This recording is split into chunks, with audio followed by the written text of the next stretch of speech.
Greetings, fellow moviegoers, and welcome to Movie Central, the place to talk about movies, TV shows based on movies, toys based on movies, games based on movies, and rides based on movies. I'm your host, Mr. CCS, and this is my pet gorilla, George. Welcome to the finale of Movie Central Season 1. For our finale, let's talk about the finale of the Infinity Saga of the MCU.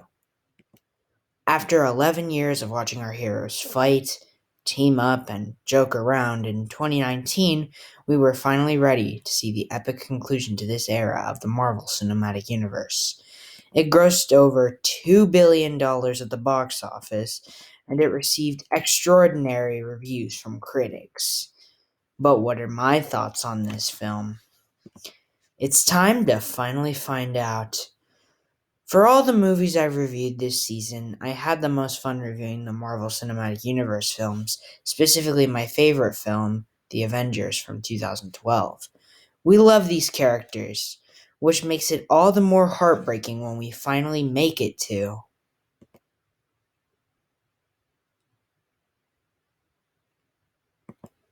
the grave course of events set in motion by Thanos, played by Josh Brolin, that wiped out half the universe and fractured the Avengers ranks compels the remaining Avengers, played by all the returning actors, to take one final stand in Marvel Studios' grand conclusion to 22 films, Avengers Endgame. That's just a paraphrase of the amazing story, which in totals at 183 minutes, a perfect runtime for an epic movie like this. As much as I love the story of this film, there are other things that make this movie amazing and the spectacle that it is. So let's go in depth and talk about how much this movie does a great job. Let's talk about the characters, starting with the Avengers themselves. Tony Stark went from a rich man who was greedy and a bit selfish to a confident and energetic hero to the hero of the universe, a husband, and a father. This is definitely Robert Downey Jr.'s best performance as Tony Stark, aka Iron Man. My favorite scenes involving Stark are when he bonds with his daughter, when he returns to the Avengers, when he sees his father in the past, and of course, his amazing sacrifice at the end of the movie. And his funeral made many cry, and it definitely made me emotional. Tony Stark is by far the best character of the MCU and one of the greatest characters in pop culture history. Steve Rogers went from a confident, skinny boy from Brooklyn to the stern leader to the amazing and strong hero. When he lifted Mjolnir in the final battle, we were all gobsmacked. And when he cried out his famous battle cry, we all had smiles on our faces. And his ending, when he went back to the 1940s, was absolutely perfect. Steve Rogers completed his arc, and his journey is one of the best of the MCU by far. Thor went from a whiny brat to a confident hero to a broken soul. Him getting fat was one of the best elements of the movie and was way deeper than just a comedy. And his scene with Frigga was better than any of the other MCU Thor movies.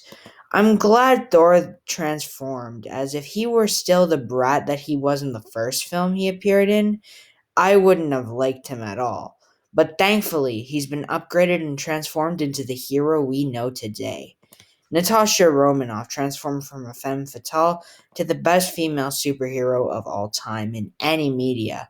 Scarlett Johansson's performance in particular was perfect. Despite her dying and not being in the final battle, she was absolutely used so well. Hawkeye went from the guy who had a small cameo to the most emotional of the next generation of heroes. I can't wait for his TV show to come out onto Disney Plus, as Jeremy Renner's performance is pitch perfect. Bruce Banner went from a man on the run into a man who knows how to deal with the monster inside by embracing both sides and bringing back the fallen heroes and citizens by snapping his fingers. Mark Ruffalo's performance was definitely his best yet, considering most of his performance is mapped out through motion capture. The original six members of the Avengers are all perfect, and the extended members on the team in this movie were also well utilized. James Rhodey Rhodes transformed from a stern colonel into a full blown successor to Iron Man. His best moment is obviously during the final battle, when he arrives in his most likely final armor, and his other great moment is during Stark's funeral, where he's crying despite being given a hard time from Tony Stark over the years. That's a real friendship right there. Scott Lang went from a jokester to a full blown hero, explaining the time travel and helping the Avengers in the final battle. I definitely want to see what Scott Lang has to offer in the next few movies he'll be featured in. Rocket Raccoon went from a joking, wisecracking animal to a depressed and wise soldier who cares about getting his family back after watching what was essentially his son die in Infinity War. He's also absolutely a great mentor to Thor here, making him one of the best members of the Avengers and the best member of the Guardians of the Galaxy. Nebula went from a violent killer to a sympathetic, wise, and emotional hero, making her one of the best female characters in the MCU. And as for Captain Marvel, after being extremely boring in the last movie, she's only on screen for about 10 minutes due to the fact that the Russo brothers didn't want Captain Marvel in this movie, as they should. This was the Avengers' story, and Captain Marvel needed to be on the side. She can shine in other crossovers, but this is the Avengers' battle, not hers. But her writing and delivery through acting is much better here than in her standalone film. As for our villain, Thanos was really well done here. Though he is killed in the first 30 minutes of the film, we feel his presence throughout several emotional scenes, like in the scene where Nebula explains the Soul Stone, as well as the past version of Thanos from 2014, which is the version the Avengers face in the end. And you feel the Thanos from Avengers Infinity War during the scene, as they are the same person. Only one has missed 4 years of building up and fighting the Avengers. And Josh Brolin gives an amazing performance for what little screen time he has. So, these are the main characters of the movie, but there are a lot of supporting characters.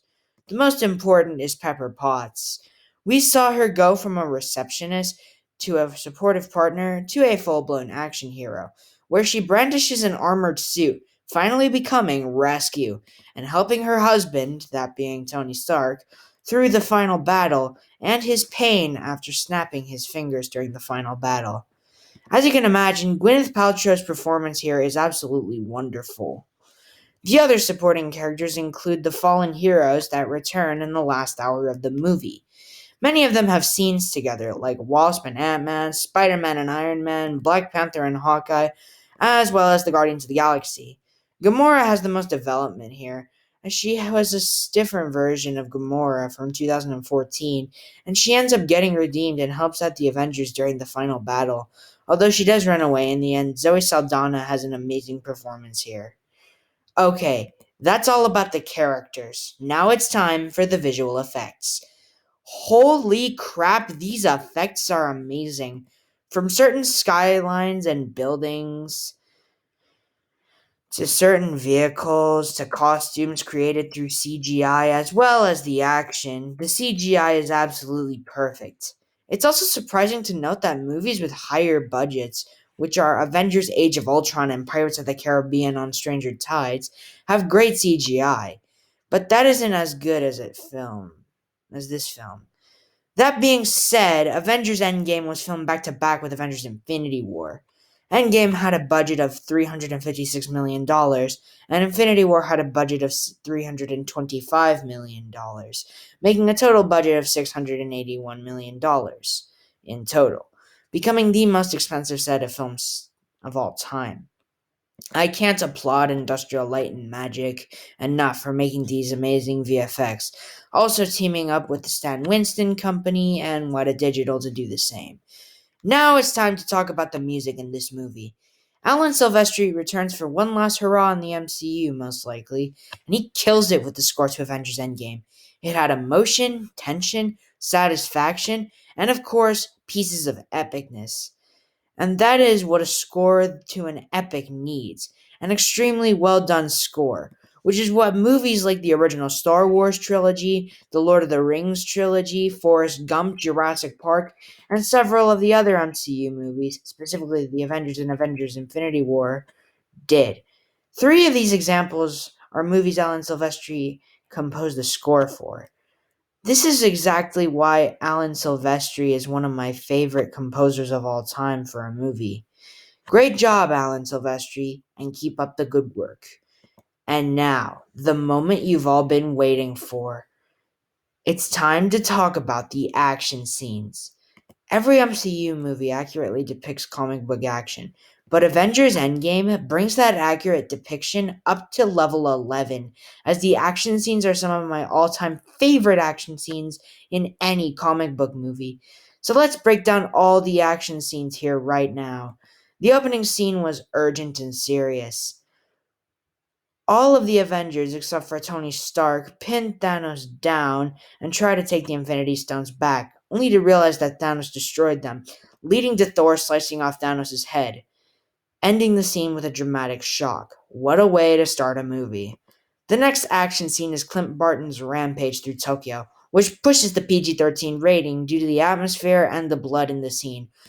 And the fact that they got Hiroyuki Sanada, who played Shingen Yashida in The Wolverine and Scorpion in the 2021 Mortal Kombat movie, to be the leader of the gang that Barton slaughtered was amazing.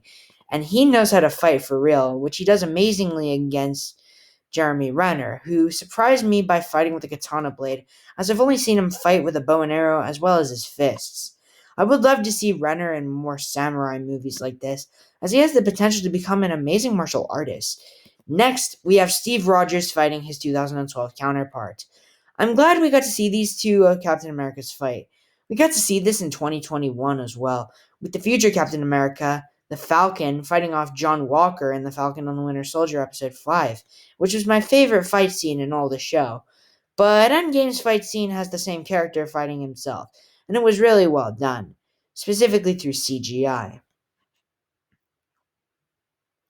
Now, before we get to the epic final battle, let's talk about Captain America, Iron Man, and Thor versus Thanos. We saw these three characters fight each other in the 2012 film, and watching them fight alongside each other in this certain group against the big bad of the franchise was amazing. It's surprisingly realistic despite the fact that it had a lot of CGI, and yet it had a lot of amazing choreography. There are a lot of gasp out loud moments, such as Captain America lifting Thor's hammer, Mjolnir, and starts to beat down on Thanos, as well as the heroes returning through portals, which leads to the absolutely amazing final battle that has become my favorite scene in the Marvel Cinematic Universe. Pretty much every hero and heroic group of the MCU, like the Dora Milaje, the Ravagers, as well as the Guardians of the Galaxy, fight alongside the Avengers and Thanos' army. Well, against Thanos' army, not with Thanos' army, you know what I mean. And the action has breathing room within it, showing several characters interacting, as well as great musical moments.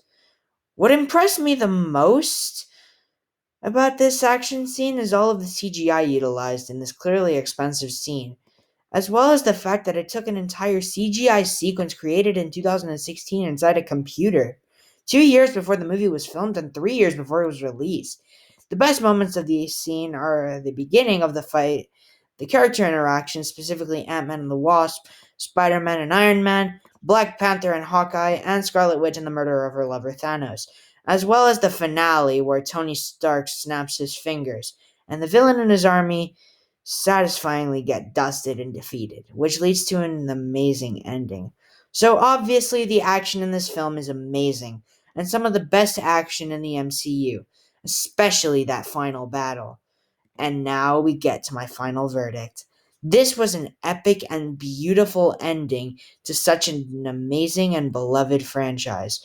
With an amazing story, amazing characters, amazing visual effects, amazing music, and amazing action. This is one of the best comic book movies of all time, next to the 2012 Avengers. I can't give this movie any score except for one, the highest I've given any movie, and that score is a 10 out of 10. Thanks to the cast and the crew, and thanks to Kevin Feige for making this movie such a respectful and amazing experience. Well, that's it for this review. If you feel like it, leave your thoughts on the movie below in the comments section and feel free to watch the episodes of season 1 as I'm going to be taking a break for a month. I want to thank you guys for sticking with me for the past 10 months, following me through worlds beyond real world logic. With that said, my name is Mr. CCS, this is Movie Central, and that, my friends, is a wrap. I'll see you guys in a month.